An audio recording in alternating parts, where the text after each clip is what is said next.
Os muros da prisão. Como você faz as pessoas acreditarem em uma ordem imaginada como o cristianismo, a democracia ou o capitalismo? Primeiro, você nunca admite que a ordem é imaginada. Você sempre insiste que a ordem que sustenta a sociedade é uma realidade objetiva criada pelos grandes deuses ou pelas leis da natureza. As pessoas são diferentes não porque Hammurabi disse isso, mas porque Enlil e Marduk decretaram isso. As pessoas são iguais não porque Thomas Jefferson disse isso, mas porque Deus as criou dessa maneira. Os livres mercados são o melhor sistema econômico não porque Adam Smith disse isso, mas porque essas são as leis imutáveis da natureza. Você também educa as pessoas o tempo todo. Do momento em que nascem, você as lembra constantemente dos princípios da ordem imaginada, que estão presentes em tudo. Estão presentes nos contos de fada, nos dramas, nas pinturas, nas canções, na etiqueta, na propaganda política, na arquitetura, nas receitas e na moda. Por exemplo, hoje as pessoas acreditam em igualdade, então é moda as crianças ricas usarem jeans que originalmente eram vestimenta da classe trabalhadora. Na Idade Média, as pessoas acreditavam em divisões de classe, então nenhum jovem da nobreza usaria um traje de camponês. Na época, ser chamado de senhor ou senhora era um privilégio raro, reservado para a nobreza e muitas vezes adquirido com sangue. Hoje, todas as correspondências formais, independente do destinatário, começam com prezado, prezada, senhor, senhora. As humanidades e as ciências sociais dedicam a maior parte de suas energias a explicar exatamente como a ordem imaginada é tecida na trama da vida. No espaço limitado à nossa disposição, só podemos arranhar a superfície. 3 fatores principais impedem as pessoas de perceberem que a ordem que organiza a nossa vida só existe em nossa imaginação. A ordem imaginada está incrustada no mundo material. Embora só exista em nossa mente, a ordem imaginada pode se entremear na realidade à nossa volta e até mesmo ser gravada em pedra.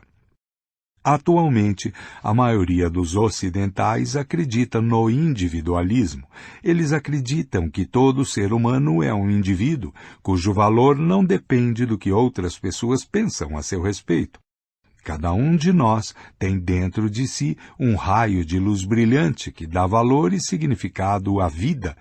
Nas escolas ocidentais de hoje, os professores e os pais dizem às crianças que, se os colegas zombarem delas, elas devem ignorar.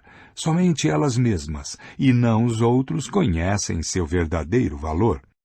Na arquitetura moderna, esse mito sai da imaginação e toma forma em tijolo e argamassa. A casa moderna ideal é dividida em muitos aposentos pequenos para que cada criança possa ter um espaço privado, ocultado da vista, proporcionando um máximo de autonomia. Esse espaço privado quase sempre tem uma porta, e em muitos lares é uma prática aceita que a criança feche ou inclusive tranque a porta. Mesmo os pais são proibidos de entrar sem bater e pedir permissão. O quarto é decorado como o filho quiser, com pôsteres de astros do rock na parede e meias sujas no chão. Alguém crescendo em tal espaço não pode deixar de se imaginar como um indivíduo, seu verdadeiro valor emanando de dentro e não de fora. Os homens nobres na Europa medieval não acreditavam no individualismo. O valor de uma pessoa era determinado por seu lugar na hierarquia social e por aquilo que outras pessoas diziam a seu respeito. Ser alvo de zombarias era uma indignidade terrível. Os nobres ensinavam seus filhos a protegerem seu nome a qualquer preço. Como o individualismo moderno, o sistema de valores medieval deixou a imaginação e se manifestou na pedra dos castelos medievais. O castelo raramente tinha aposentos privativos para as crianças, ou aliás, para qualquer pessoa. O filho adolescente de um barão medieval não tinha um quarto só seu no segundo andar do castelo, com pôsteres de Ricardo Coração de Leão e do Rei Arthur nas paredes e uma porta trancada que seus pais não tinham permissão para abrir. Ele dormia ao lado de muitos outros jovens em um grande salão, estava sempre à vista e sempre tinha que levar em consideração o que os outros viam e diziam. Alguém crescendo em tais condições, naturalmente concluía que o verdadeiro valor de um homem era determinado por seu lugar na hierarquia social e por aquilo que outras pessoas diziam a seu respeito. 8. Nota. B. A ordem imaginada define nossos desejos. A maioria das pessoas não quer aceitar que a ordem que governa sua vida é imaginária. Mas, na verdade, cada pessoa nasce em uma ordem imaginada pré-existente, e seus desejos são moldados desde o nascimento pelos mitos dominantes. Nossos desejos pessoais, portanto, se tornam as defesas mais importantes da ordem imaginada. Por exemplo, os desejos mais valorizados dos ocidentais de hoje são definidos por mitos românticos, nacionalistas, capitalistas e humanistas que estão aí há séculos. Amigos dando conselhos muitas vezes dizem uns aos outros: siga seu coração. Mas o coração é um agente duplo que geralmente recebe instruções dos mitos dominantes do momento, e a própria recomendação de seguir seu coração era implantada em nossa mente por uma combinação de mitos românticos do século XIX e mitos consumistas do século XX. A Coca-Cola Company, por exemplo, promoveu a Diet Coke pelo mundo sob o slogan Diet Coke, do what feels good, Coca-Cola Diet, faça o que lhe faz bem. Mesmo aqueles que as pessoas imaginam serem seus desejos mais pessoais, geralmente são programados pela ordem imaginada. Consideremos, por exemplo, o desejo popular de passar férias no exterior. Não há nada de natural ou óbvio nisso. Um chimpanzé macho alfa jamais pensaria em usar seu poder para passar férias no território de um bando de chimpanzés vizinho. A elite do Egito Antigo gastou sua fortuna construindo pirâmides e mumificando seus cadáveres, mas quase ninguém pensou em ir fazer compras na Babilônia ou ir esquiar na Fenícia. As pessoas hoje gastam grandes somas de dinheiro com férias no exterior porque realmente acreditam nos mitos do consumismo romântico. O romantismo nos diz que, para aproveitar ao máximo nosso potencial humano, devemos ter tantas experiências diferentes quanto possível. Devemos nos abrir a um amplo leque de emoções, experimentar vários tipos de relacionamento, provar culinárias diferentes, aprender a apreciar diferentes estilos de música. Uma das melhores maneiras de fazer tudo isso é escapar da nossa rotina diária, deixar para trás nosso cenário familiar e viajar para terras distantes, onde podemos vivenciar a cultura, os aromas, os sabores e as normas de outros povos. Ouvimos repetidas vezes os mitos românticos sobre como uma nova experiência abriu meus olhos e mudou minha vida.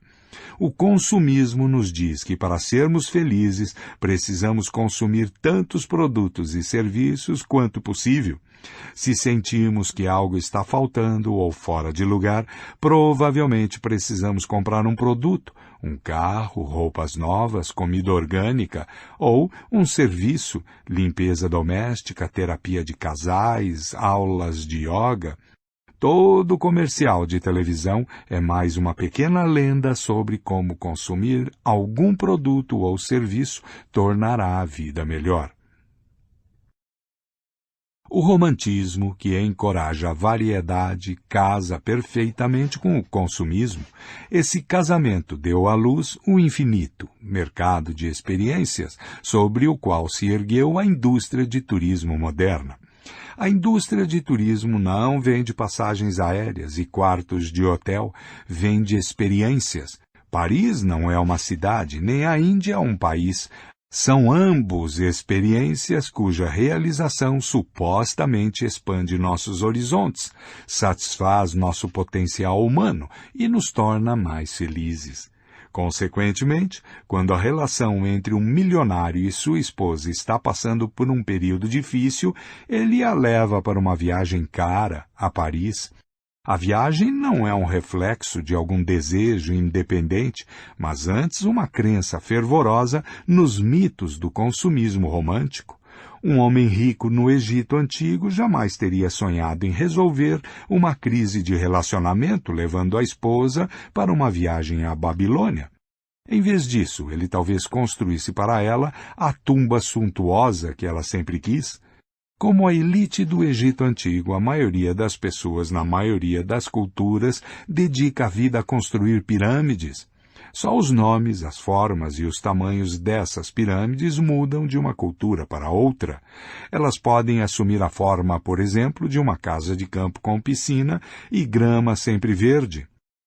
Ou uma bela cobertura com uma vista invejável.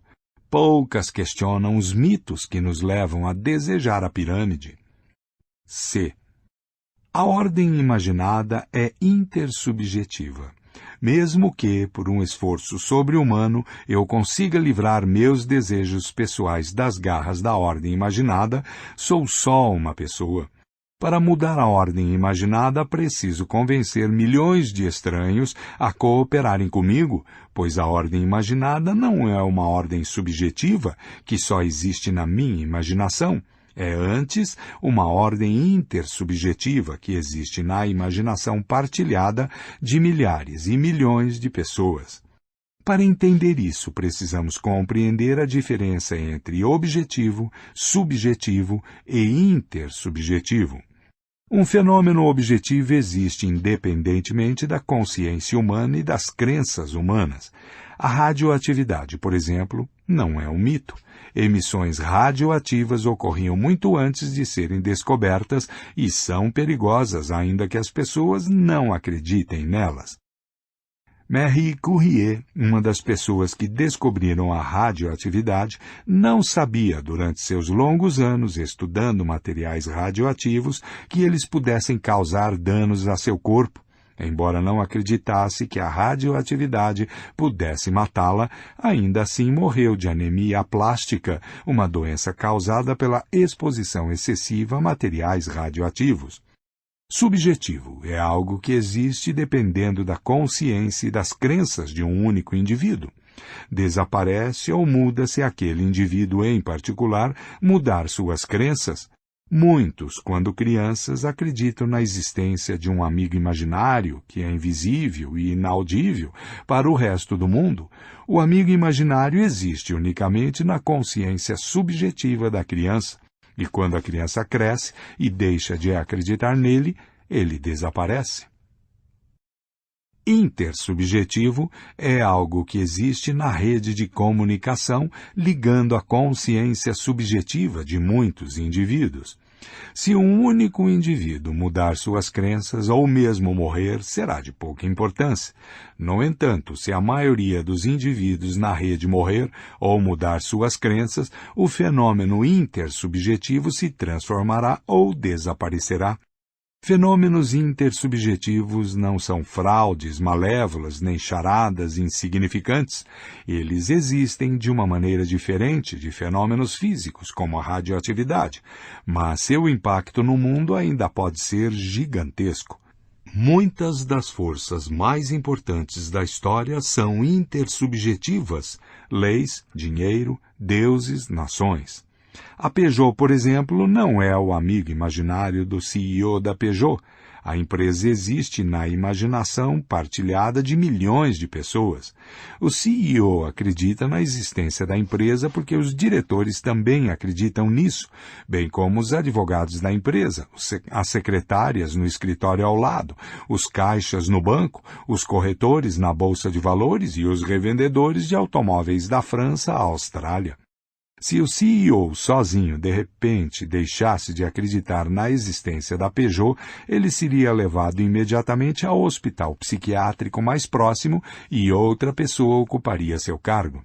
De maneira similar, o dólar, os direitos humanos e os Estados Unidos da América existem na imaginação partilhada de bilhões de pessoas, e um indivíduo sozinho não pode ameaçar sua existência. Se eu, sozinho, deixasse de acreditar no dólar, nos direitos humanos ou nos Estados Unidos, não faria muita diferença. Essas ordens imaginadas são intersubjetivas, de modo que para mudá-las precisamos mudar simultaneamente a consciência de bilhões de pessoas, o que não é fácil. Uma mudança de tal magnitude só pode ser alcançada com a ajuda de uma organização complexa, como um partido político, um movimento ideológico ou um culto religioso. No entanto, para construir tais organizações complexas, é necessário convencer muitos estranhos a cooperarem uns com os outros. E isso só acontecerá se esses estranhos acreditarem em alguns mitos partilhados. Daí decorre que, para mudar uma ordem imaginada existente, precisamos primeiro acreditar em uma ordem imaginada alternativa. Para desmantelar a Peugeot, por exemplo, precisamos imaginar algo mais poderoso, como o sistema jurídico francês. Para desmantelar o sistema jurídico francês, precisamos imaginar algo ainda mais poderoso, como o Estado francês. E se desejarmos desmantelar isso também, teremos de imaginar algo ainda mais poderoso. Não há como escapar à ordem imaginada. Quando derrubamos os muros da nossa prisão, corremos para a liberdade. Estamos, na verdade, correndo para o pátio mais espaçoso de uma prisão maior.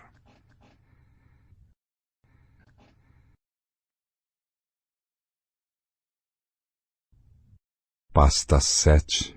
7. Sobrecarga de memória. A evolução não dotou os humanos com a capacidade de jogar futebol. É verdade, produziu pernas para chutar, cotovelos para cometer faltas e bocas para xingar. Mas tudo o que isso nos permite fazer é, talvez, praticar chutes de pênalti sozinhos.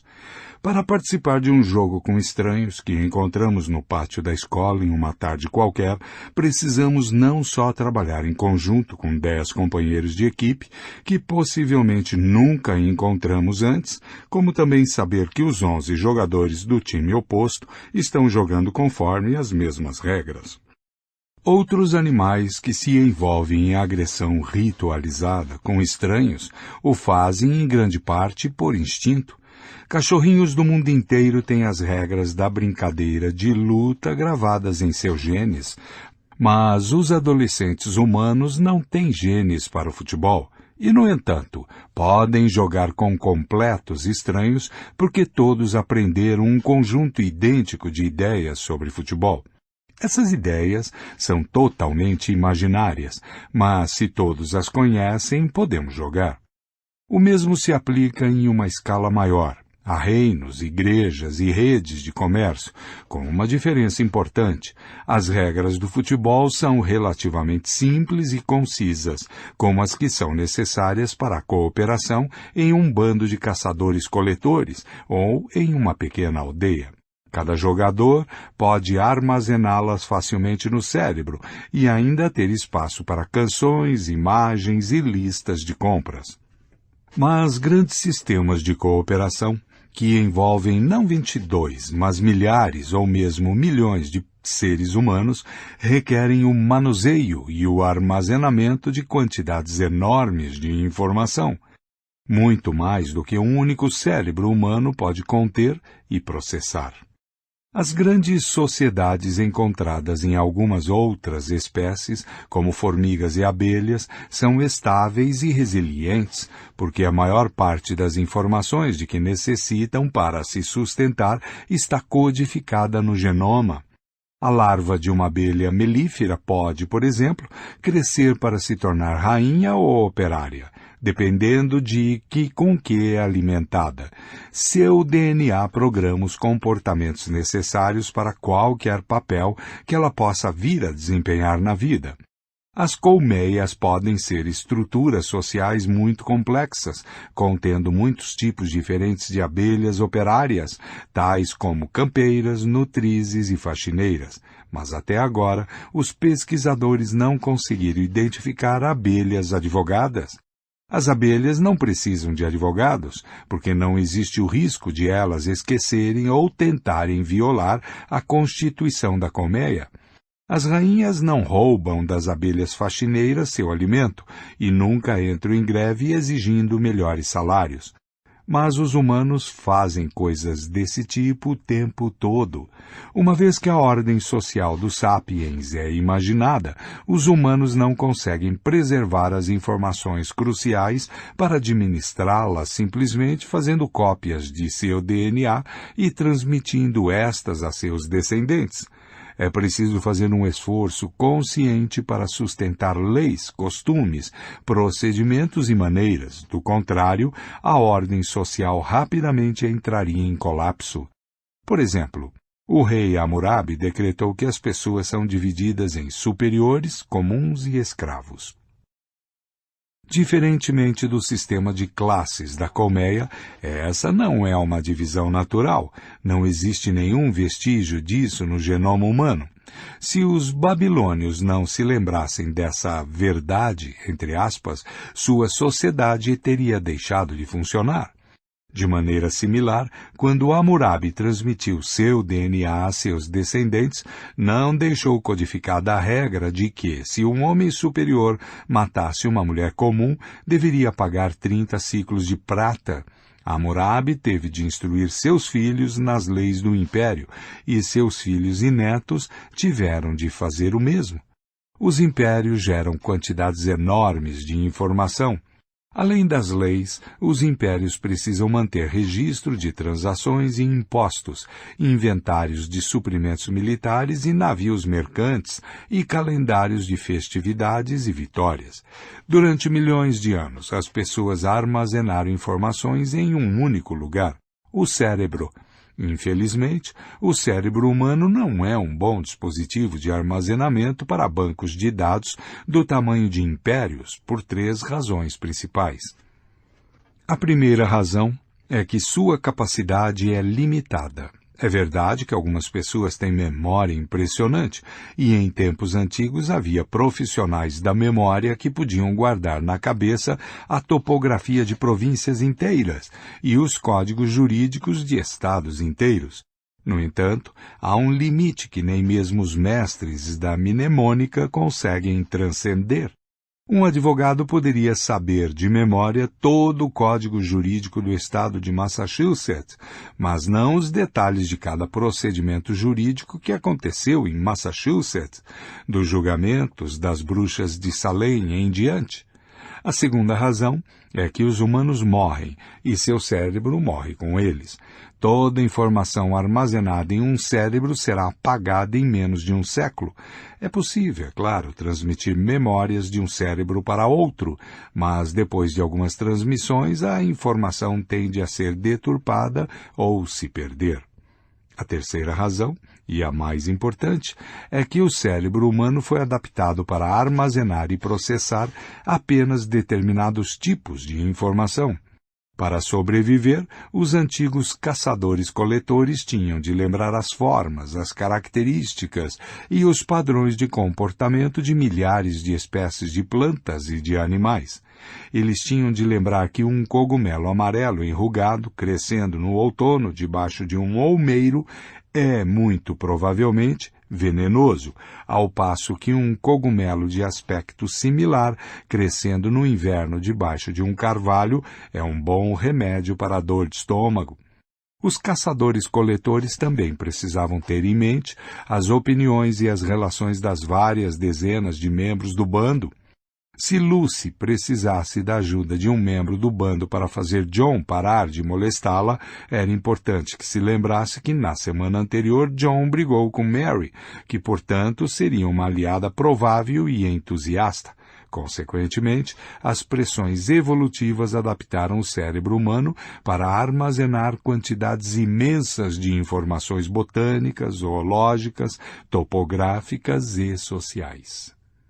Mas quando, depois da Revolução Agrícola, começaram a aparecer sociedades particularmente complexas, um novo tipo de informação se tornou vital: os números. Os caçadores-coletores nunca precisaram lidar com grandes quantidades de dados matemáticos. Nenhum caçador-coletor precisava lembrar, por exemplo, a quantidade de frutas em cada árvore na floresta, de modo que o cérebro humano não se adaptou para armazenar e processar números. Mas para manter um reino grande, dados matemáticos eram fundamentais. Nunca foi suficiente criar leis e contar histórias sobre deuses guardiães. Também era preciso cobrar impostos. Para arrecadar impostos de centenas de milhares de pessoas, era fundamental recolher dados sobre a renda e as posses das pessoas, dados sobre os pagamentos realizados, dados sobre atrasos, dívidas e multas, dados sobre descontos e isenções. Isso somava milhões de dados que tinham de ser armazenados e processados. Sem essa capacidade, o Estado jamais saberia de que recursos dispunha e que recursos adicionais poderia obter. Quando confrontado com a necessidade de memorizar, lembrar e manipular todos esses números, o cérebro da maioria dos humanos se sobrecarregava ou ficava letárgico. Essa limitação mental restringia severamente o tamanho e a complexidade dos coletivos humanos. Quando a quantidade de pessoas e propriedades em determinada sociedade ultrapassava um limite crítico, passava a ser necessário armazenar e processar grandes quantidades de dados matemáticos. Como o cérebro humano não era capaz de fazer isso, o sistema ruía. Durante milhares de anos após a Revolução Agrícola, as redes sociais humanas permaneceram relativamente pequenas e simples. Os primeiros a superar o problema foram os antigos sumérios, que viviam no sul da Mesopotâmia. Lá, um sol abrasador banhando planícies lamacentas e férteis produziu colheitas fartas e cidades prósperas. Conforme o número de habitantes cresceu, também aumentou a quantidade de informações requeridas para coordenar seus assuntos.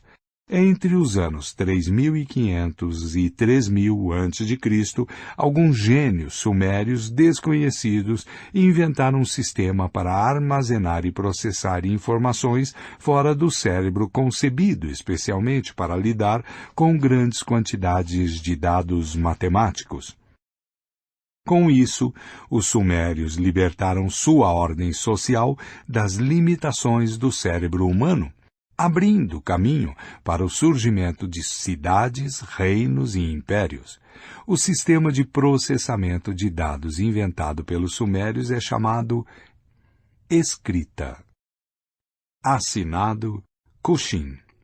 A escrita é um método para armazenar informações por meio de símbolos materiais. O sistema de escrita sumério fez isso combinando dois tipos de símbolos, que eram gravados em pequenas tábuas de argila. Um tipo de símbolo representava os números. Havia símbolos para 1, 10, 60, 600, 3.600 e 36.000. Os sumérios usavam uma combinação de sistemas numéricos de base 6 e de base 10. Seu sistema de base 6 nos deixou vários legados importantes, como a divisão do dia em 24 horas e do círculo em 360 graus. O outro tipo de símbolo representava pessoas, animais, mercadorias, territórios, datas e assim por diante. Ao combinar ambos os tipos de símbolos, os sumérios foram capazes de preservar muito mais dados do que qualquer cérebro humano poderia se lembrar ou qualquer cadeia de DNA poderia codificar. Nesse estágio inicial, a escrita era limitada a fatos e números. O grande romance sumério, se é que existiu algum, nunca foi gravado em tábuas de argila. A escrita consumia tempo e o público leitor era diminuto, de modo que ninguém via razão alguma para usá-la para outro propósito que não o registro de informações essenciais. Se procuramos as primeiras palavras de sabedoria vindas de nossos ancestrais há 5.000 anos, é melhor nos prepararmos para uma grande decepção. As primeiras mensagens que nossos ancestrais deixaram foram do tipo 29.086 medida cevada, 37 meses Cushing. A leitura mais provável dessa frase é a seguinte: um total de 29.086 medidas de cevada foram recebidas no decurso de 37 meses, assinado Cushing.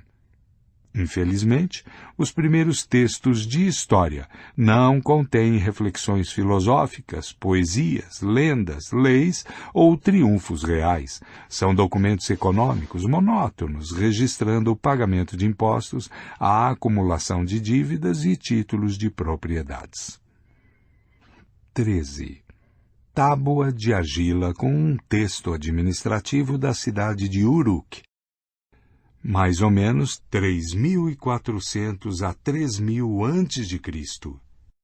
A tábua aparentemente registra um total de 29.086 medidas de cevada recebido por Cushing ao longo de 37 meses. Cushing pode ser o título genérico de um funcionário público ou o nome de um indivíduo em particular. Se Cushing foi mesmo uma pessoa, talvez seja o primeiro indivíduo na história cujo nome conhecemos. Todos os nomes usados nos estágios antigos da história humana, os Neandertais, os Natufianos, a caverna de Chauvet, Göbekli Tepe, são invenções modernas. Não temos ideia de como os construtores de Göbekli Tepe batizaram o lugar. Com o surgimento da escrita, começamos a ouvir a história da boca de seus protagonistas. Ao designá-lo, os vizinhos de Cushing podem ter, na verdade, gritado Cushing. É revelador que o primeiro nome registrado na história pertence a um contador, e não a um profeta, poeta ou grande conquistador. Nota. Apenas um outro tipo de texto sobreviveu desses dias antigos e é ainda menos empolgante. Listas de palavras copiadas repetidas vezes por escribas aprendizes como exercício. Mesmo que um estudante entediado quisesse escrever alguns de seus poemas em vez de uma cópia de um recibo de compra e venda, ele não poderia fazer isso. Em seus primórdios, o sistema de escrita sumério era parcial e não completo. Um sistema de escrita completo é um sistema de símbolos materiais que pode representar de maneira mais ou menos fiel a linguagem falada. Pode, portanto, expressar tudo o que as pessoas podem dizer, inclusive poesia. Um sistema de escrita parcial, por outro lado, é um sistema de símbolos materiais que só pode representar determinados tipos de informação pertencentes a um campo de atividade limitado. O latim, os hieróglifos do Antigo Egito e o braille são sistemas de escrita completos. Pode-se usá-los para escrever registros de impostos, poemas de amor, livros de história, receitas de culinária e leis empresariais. Já o primeiro sistema de escrita sumério, assim como as notações musicais e os símbolos matemáticos modernos, é um sistema de escrita parcial. Você pode usar símbolos matemáticos para fazer cálculos, mas não pode usá-los para escrever poemas de amor. O sistema de escrita parcial não pode expressar todo o espectro de uma língua falada, mas pode expressar coisas que estão fora do escopo da língua falada. Sistemas de escrita parciais, como as notações matemáticas e sumérias, não podem ser usados para escrever poesia, mas podem manter registros contábeis de maneira muito eficaz. Não incomodava os sumérios o fato de que seu sistema de escrita não era apropriado para escrever poesia. Eles não o inventaram para copiar a língua falada, e sim para fazer coisas que a língua falada não conseguia fazer. Houve algumas culturas, como a dos Andes pré-colombianos, que usaram apenas sistemas de escrita parciais durante toda a sua história, sem se deixar abalar pelas limitações de seus sistemas de escrita e sem sentir necessidade alguma de uma versão completa. O sistema de escrita andino era muito diferente de seu equivalente sumério. De fato, era tão diferente que muitas pessoas afirmariam que nem sequer era um sistema de escrita. Não era registrado em tábuas de argila ou pedaços de papel. Em vez disso, era registrado por meio de nós atados em cordas coloridas chamadas quipos. Cada quipo consistia de muitas cordas de cores distintas, feitas de lã ou de algodão. Em cada corda atavam-se vários nós em diferentes lugares. Um único quipo podia conter centenas de cordas e milhares de nós. Ao combinar diferentes nós em diferentes cordas com diferentes cores, era possível registrar grandes quantidades de dados matemáticos referentes, por exemplo, à arrecadação de impostos e ao registro de propriedades. 2. Nota. Durante centenas, talvez milhares de anos, os quipos foram essenciais para o negócio de cidades, reinos e impérios. 3. Nota. Eles alcançaram todo o seu potencial sob o Império Inca, que governou de 10 a 12 milhões de pessoas e abarcou toda a área do Peru, Equador e Bolívia, bem como pedaços do Chile, da Argentina e da Colômbia. Graças aos quipos, os incas puderam salvar e processar grandes quantidades de dados sem os quais não teriam sido capazes de manter o complexo maquinário administrativo que um império desse tamanho requer. De fato, os quipos eram tão eficazes e precisos que nos primeiros anos após a conquista espanhola da América do Sul, os próprios espanhóis empregaram esse sistema no trabalho de administrar seu novo império. O problema era que os espanhóis não sabiam como registrar e ler quipos, o que os tornava dependentes dos profissionais locais. Os novos governantes do continente perceberam que isso os colocava em uma posição difícil.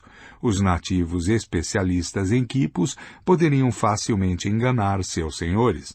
Por isso, uma vez que o domínio da Espanha estava mais consolidado, os quipos foram desativados e os registros do novo império foram mantidos totalmente em latim e numerais. Pouquíssimos quipos sobreviveram à ocupação espanhola e a maioria dos que restaram são indecifráveis, já que, infelizmente, a arte de ler quipos se perdeu. 14. Um quipo andino datando do século XII. As maravilhas da burocracia.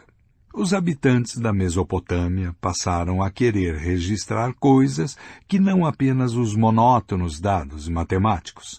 Entre 3.000 e 2.500 a.C., mais e mais símbolos foram acrescentados ao sistema sumério, transformando-o progressivamente em um sistema de escrita completo que hoje chamamos de cuneiforme. Em 2500 a.C., reis usavam a escrita cuneiforme para emitir decretos, sacerdotes a usavam para registrar oráculos e cidadãos menos elevados a usavam para escrever cartas pessoais. Aproximadamente na mesma época, os egípcios desenvolveram um sistema completo chamado escrita hieroglífica. Outros sistemas de escrita completos foram desenvolvidos na China por volta de 1200 a.C. e na América Central por volta de 1000 a 500 a.C. Desses centros iniciais, os sistemas de escrita completos se espalharam por toda parte, assumindo várias novas formas e novas tarefas. As pessoas começaram a escrever poesia, livros de história, romances, dramas, profecias e livros de culinária. Mas a tarefa mais importante da escrita continuou sendo o armazenamento de pacotes de dados matemáticos, e essa tarefa continuou sendo prerrogativa dos sistemas de escrita parciais. A Bíblia hebraica, a Ilíada grega, o Mahabharata hindu e o Tipitaka budista todos começaram como obras orais. Por muitas gerações, foram transmitidos oralmente e teriam continuado assim se a escrita jamais tivesse sido inventada. Mas os registros de impostos e burocracias complexas nasceram junto com o sistema de escrita parcial e permanecem inexoravelmente unidos, como gêmeos siameses até os dias de hoje. Pense nas entradas crípticas em planilhas e bases de dados computadorizados. À medida que cada vez mais coisas eram escritas, e em especial que os arquivos administrativos cresciam, atingindo enormes proporções, novos problemas surgiam. As informações armazenadas no cérebro de uma pessoa são fáceis de acessar. Meu cérebro armazena bilhões de dados, mas eu posso rapidamente, quase instantaneamente, lembrar o nome da capital da Itália, em seguida lembrar o que fiz em 11 de setembro de 2001 e então reconstruir o caminho que vai da minha casa à Universidade Hebraica em Jerusalém. Exatamente como o cérebro faz isso continua sendo um mistério, mas todos sabemos que o sistema cerebral de acesso de informações é incrivelmente eficaz, a não ser quando você está tentando lembrar onde colocou as chaves do carro. Mas como encontrar e recuperar informações armazenadas em cordas de quipos ou em tábuas de argila? Se você tiver apenas 10 tábuas ou uma centena de tábuas, isso não é problema. Mas, e se tiver acumulado milhares delas, como fez um dos contemporâneos de Hammurabi, o rei Zimri-Lin de Mari? Imagine por um instante que estamos em 1776 a.C. Dois habitantes de Marri estão brigando pela posse de um campo de trigo. Jacó insiste que comprou o campo de Esaú há 30 anos. Esaú retorque que, na verdade, ele alugou o campo de Jacó por um período de 30 anos e que agora, findo o prazo, o quer de volta.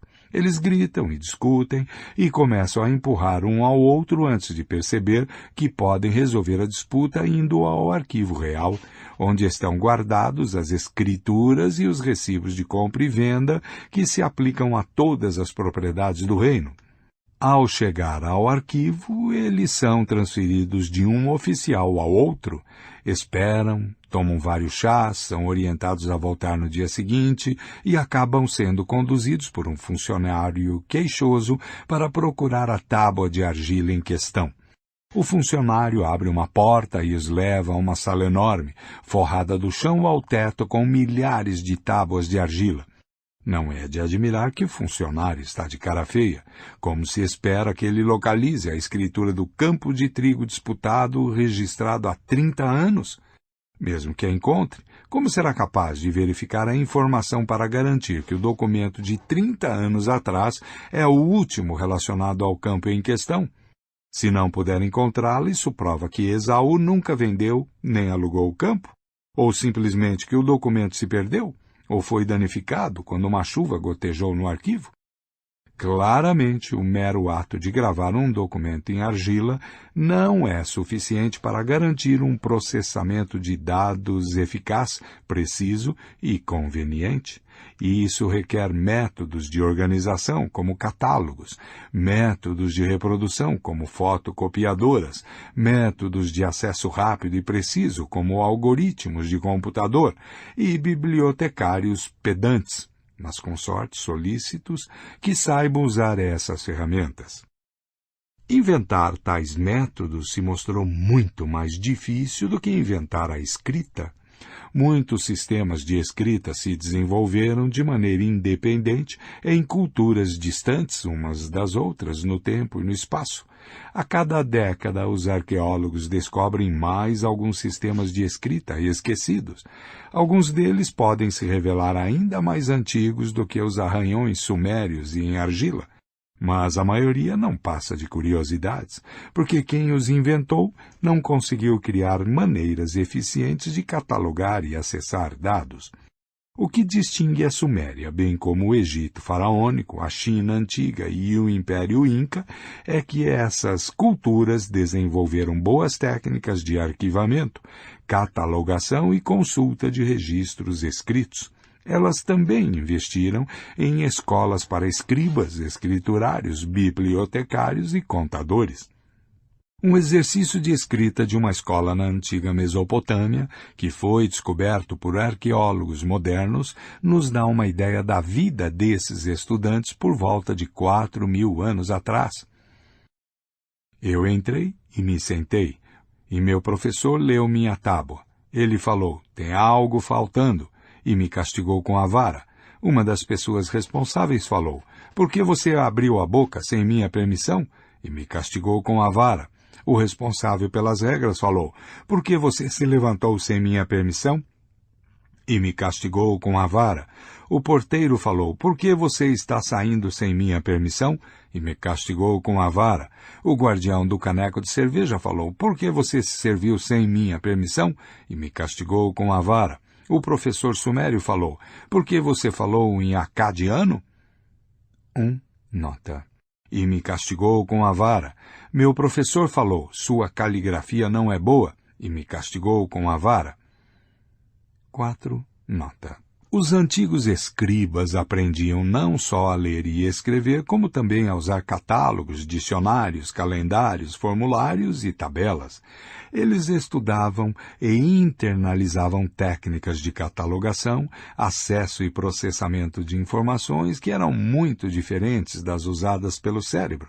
No cérebro, todos os dados são associados livremente. Quando vou com minha esposa contratar um financiamento imobiliário para a nossa casa nova, eu me lembro do primeiro lugar em que moramos juntos, que me fez lembrar da nossa lua de mel em Nova Orleans, que me faz lembrar de crocodilos, que me fazem lembrar de dragões, que me fazem lembrar de O Anel dos Nibelungos, e de repente, antes que eu perceba, lá estou eu cantarolando o tema de Siegfried para um bancário perplexo. Na burocracia, as coisas precisam ser mantidas separadas. Há uma gaveta para financiamentos imobiliários, outra para certidões de casamento, uma terceira para registros de impostos e uma quarta para ações judiciais. Do contrário, como podemos encontrar alguma coisa? As coisas que pertencem a mais de uma gaveta, como os dramas musicais wagnerianos, devo arquivá-los em música, teatro ou inventar uma categoria totalmente nova. São uma dor de cabeça terrível. Assim, estamos sempre acrescentando, eliminando e reordenando gavetas. Para funcionar, as pessoas que operam tal sistema de gavetas devem ser reprogramadas para parar de pensar como humanos e começar a pensar como escriturários e contadores. Como todo mundo sabe, dos tempos antigos até hoje, escriturários e contadores pensam de uma maneira não humana. Eles pensam como armários de arquivo. Não é culpa deles. Se não pensarem dessa maneira, suas gavetas ficarão todas misturadas, e eles não serão capazes de fornecer os serviços de que seu governo, sua empresa ou sua organização necessita. O impacto mais importante do sistema de escrita na história humana é precisamente este. Pouco a pouco, mudou a forma como os humanos pensam e concebem o mundo. A livre associação e o pensamento holístico deram lugar à compartimentalização e à burocracia. A linguagem dos números. Com o passar dos séculos, métodos burocráticos de processamento de dados ficaram cada vez mais diferentes do modo como os humanos pensam naturalmente, e cada vez mais importantes. Um passo crucial foi dado um pouco antes do século IX, quando se inventou um novo sistema de escrita parcial que podia armazenar e processar dados matemáticos com eficiência sem precedentes. Esse sistema de escrita parcial era composto de 10 símbolos representando os números de 0 a 9. Confusamente, esses símbolos são conhecidos como algarismos arábicos, embora tenham sido inventados pelos hindus. Ainda mais confusamente, os árabes de hoje usam um conjunto de dígitos com aspecto bem diferente dos usados pelos ocidentais. Mas os árabes receberam crédito porque, quando invadiram a Índia, encontraram o sistema, entenderam sua utilidade, o aperfeiçoaram e o espalharam pelo Oriente Médio e então pela Europa. quando vários outros símbolos foram posteriormente acrescentados aos algarismos arábicos, como símbolos para adição, subtração e multiplicação, surgiu a base da notação matemática moderna. Embora esse sistema de escrita continue sendo parcial, se tornou a linguagem dominante no mundo. Quase todos os estados, empresas, organizações e instituições, quer fale árabe, hindi, inglês ou norueguês, usam notação matemática para registrar e processar dados. Cada informação que possa ser traduzida em notação matemática é armazenada, disseminada e processada com velocidade e eficiência impressionantes. Uma pessoa que deseja influenciar as decisões de governos, organizações e empresas deve, portanto, aprender a falar em números. Os especialistas fazem o que podem para traduzir até mesmo ideias como pobreza, felicidade e honestidade em números. A linha de pobreza, níveis de bem-estar subjetivos, índice de credibilidade. Campos inteiros do conhecimento, como a física e a engenharia, já perderam quase todo o contato com a linguagem humana falada e são mantidos unicamente por notação matemática. Mais recentemente, a notação matemática deu origem a um sistema de escrita ainda mais revolucionário, um sistema binário computadorizado de apenas 2 símbolos, 0 e 1. As palavras que estou escrevendo agora em meu teclado são escritas no interior do meu computador por diferentes combinações de 0 e 1. A escrita nasceu como uma serva da consciência humana, mas pouco a pouco se tornou sua senhora. Nossos computadores têm dificuldade para entender como o Homo sapiens fala, sente e sonha. Portanto, estamos ensinando o Homo sapiens a falar, sentir e sonhar na linguagem dos números, que pode ser entendida por computadores. E esse não é o fim da história. O campo da inteligência artificial está procurando criar um novo tipo de inteligência baseado unicamente no sistema binário de computadores. Filmes de ficção científica como Matrix e O Exterminador do Futuro falam de um dia em que o sistema binário se livra da opressão da humanidade. Quando os humanos tentam reobter o controle do sistema rebelde, ele reage tentando eliminar a raça humana. Equação para calcular a aceleração da massa e sob a influência da gravidade, de acordo com a teoria da relatividade. Quando a maioria das pessoas leigas vê uma equação como essa, geralmente entra em pânico e fica paralisada, como um servo surpreendido pelos faróis de um veículo em alta velocidade. A reação é absolutamente natural e não denuncia falta de inteligência ou de curiosidade. Com raras exceções, o cérebro humano é simplesmente incapaz de pensar em conceitos como relatividade e mecânica quântica. Os físicos, entretanto, conseguem, porque deixam de lado a maneira de pensar tradicional dos humanos e aprendem a pensar novamente com a ajuda de sistemas externos de processamento de dados. Partes cruciais de seu processo de pensamento acontecem não na cabeça, mas dentro de computadores ou em uma lousa escolar. 1. Nota. Mesmo depois que o acadiano se tornou a língua falada, o sumério continuou sendo a língua da administração e, portanto, a língua escrita. Sendo assim, os aspirantes a escriba tinham de falar sumério.